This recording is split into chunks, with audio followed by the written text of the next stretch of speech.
Hi, I'm Shane Bales, Doc Hockey for Proactive Sports Injury Clinic.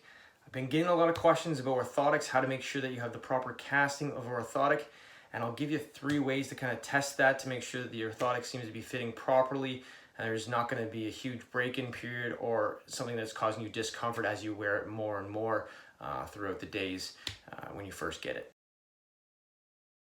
Here's obviously the orthotic that I kind of wear here.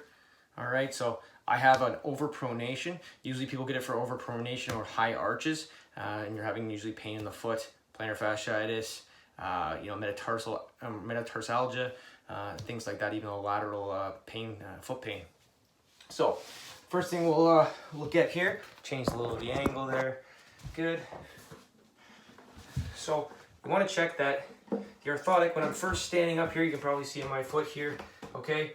You want to check the first toe here, so not the big toe, but the first toe coming up here. Does that go in line with the shin bone? So with me, it kind of comes inwards and then it kind of comes up, so there's a little bit of an angle. I do have a flatter foot. It's kind of like, a mild arch, I would say. It's not moderate to severe or high arch. So when I put my orthotic down too, I put my foot and I heel obviously in the proper position. When I'm doing that there, you can feel it raise up the inside part of my foot here. The second toe now comes right up and through that shin bone. So when I'm standing there, it gives me a little bit more support as it comes straight up there. So my foot is kind of arched a little bit better, so it's in line now and it's not overpronating as much. The other thing you want to test then is in a non-weight bearing position through here. Does my foot and arch kind of line up here so there's no real gapping on the inside part there? Mine's pretty good when I'm doing that, so non-weight bearing, I'm doing that there. I can see that the orthotic is nice and in line with my arch the whole time.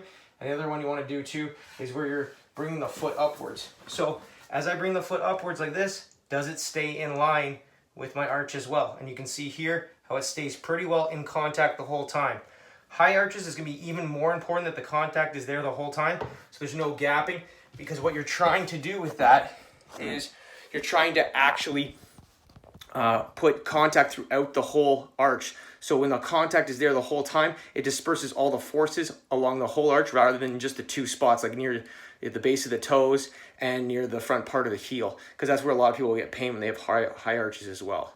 So hopefully that cleared up some of those things on how to test to make sure that your orthotic was casted properly. And don't be afraid to tell these doctors if it doesn't feel properly, or maybe, let them know what you're kind of feeling with the break-in period, because sometimes you're just not breaking it in properly, or they need to make some smaller adjustments just to help you out with the pain that you're having while you're breaking them in. So make sure you're making those questions, because they don't mind changing it if they need be, okay? These are big investments for a lot of people, and you might as well get it right the first time.